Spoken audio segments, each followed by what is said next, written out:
আমার যুবক সমাজ, আমার বিনম্র অনুরোধ, অনেক সময় দেখা যায় মসজিদের কিনারও আজান হইছে, নমাজ চলে, অনেক যুবক আপনার খেলাধুলার জন্য বাইর হইছে।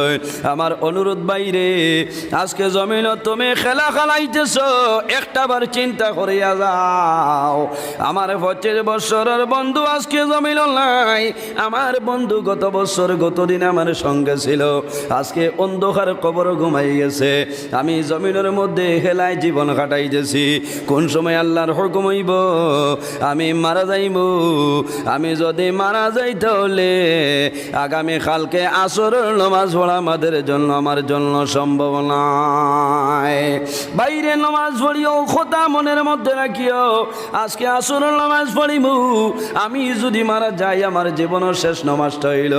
এর জন্য এই আসরের নামাজের এত গুরুত্ব দান করছো।